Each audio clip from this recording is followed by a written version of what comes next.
Hey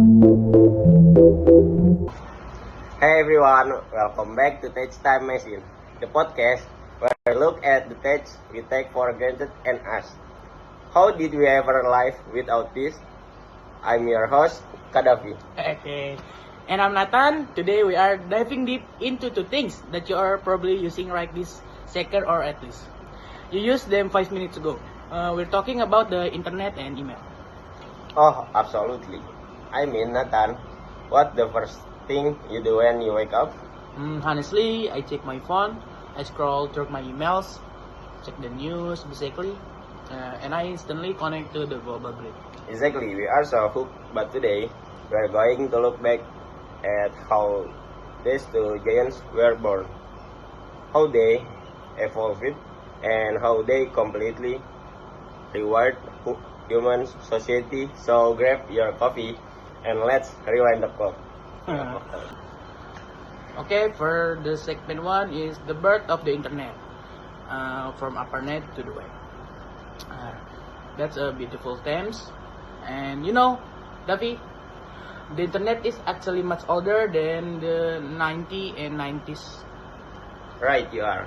The groundwork was laid way back in the late 1960s with a project called ARPANET, funded by the US Department of Defense.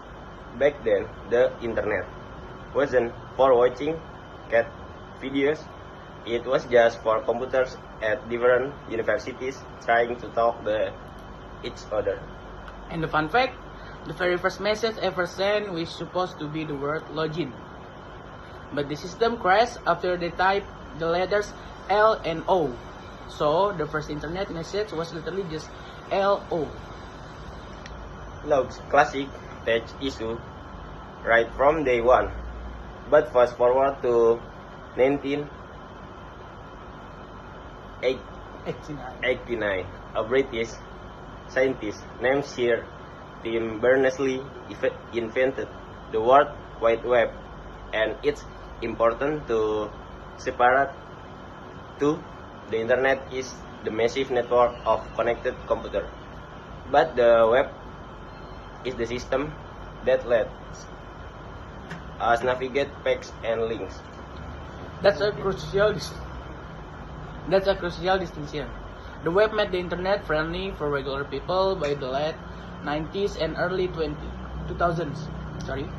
We went from static text pages to the .com boom. Complaints like Google and Amazon started changing the economy forever.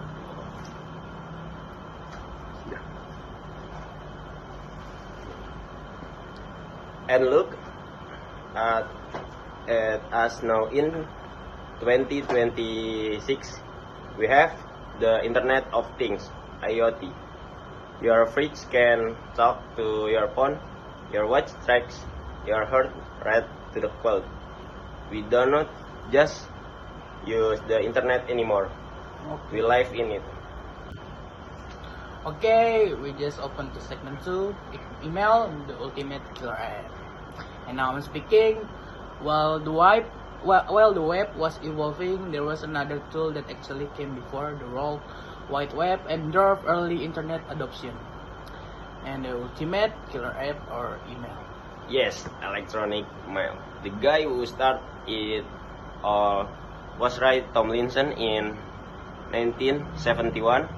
He was the genius who decided to use the @ symbol to separate the user name from the machine they were on. Think about how brilliant it was. The @ symbol was barely used back then, just sitting on keyboards, waiting for a purpose. And now it's one the most iconic symbol on earth. It really is, and in the 1990s, platforms like Hotmail and Yahoo Mail made email free and accessible to anyone with a browser. Before that, sending a letter across the world took days or weeks via postal mail. What we now lovingly call snail mail. Suddenly, it took seconds. It revolutionized business. No more waiting for faxes or career deliveries, but it also changed our work culture. Remember when we work ended at 5 p.m.? Thanks to smartphone and email, work can now follow you to your dinner table, your bed, and your vacation. It's a double-edged sword. Email made use incredibly efficient, but it also create the expectation of being always available. Plus, let's not forget the dark side of email. Spam. Oh god, spam folders. Millions of emails offering me inherited fortunes from princes I've never heard of. But hey, modern AI filters do a pretty good job of hiding those nowadays. So, Nathan, when we look at internet and email together, they are basically the nervous system of the modern world. Absolutely. They laid the foundation for social media, remote work, e-commerce, and everything we do today. During the pandemic a few years ago, and even now with the massive rise of remote jobs, email and the internet literally keep the global economy alive. But where do we go from here? We are already seeing the centralized internet networks, Web3 concept, and AI integration, where your email can literally write itself based on your past conversation. It's exciting, but also a little scary, yes. The key challenge for our generation is finding the balance, learning how to use these incredible tools to connect without letting them disconnect us from the real world around us. Well said, Nathan. It really is all about finding that healthy, conscious balance between the digital landscape we navigate every day and the physical world right in front of us. And honestly, looking back at how far we've come from ARPANET to the ultra connected world of 2020, it's just mind-blowing. It's truly is therapy. I mean, think about it. We went from a system that crashed after typing two letters to a world where we can video call someone on the other side of the planet in high definitions while sitting on a moving train. We are living in the future that sci-fi writers could only dream of a few decades ago. Exactly. And on that profound note, we are officially starting to wrap up today's episode of Tech Time Machine. Time really flies when you're traveling through tech history, doesn't it? It always does. It feels like we just pressed record 5 minutes ago, but before we say goodbye, we want to give massive shout out to all you listening out there. Whether you are listening to us during your morning commute, doing the dishes, or gymming, thank you for spending your valuable time with us today.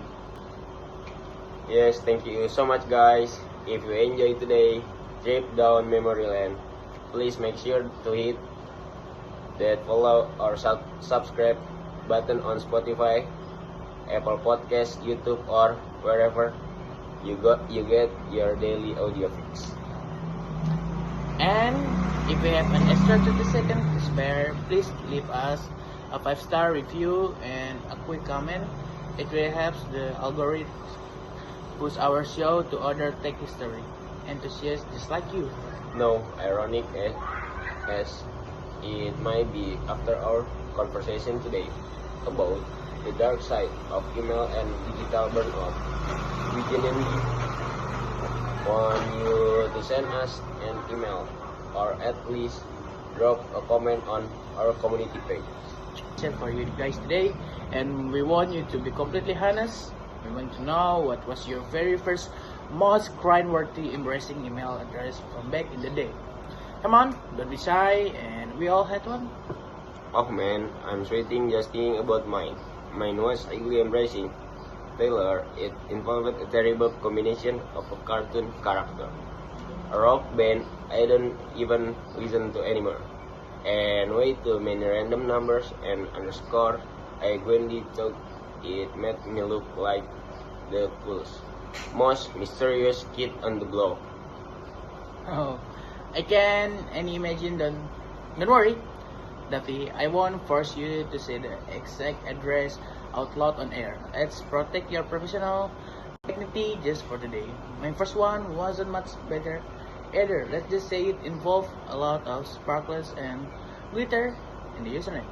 See, no one escaped the embracing early 2000s internet phase. So, to our listener, please send your hilarious, embracing email stories to our official inbox at podcast@pagetimemachine.com, or you can tag us on social media using the hashtag pagetimemachine.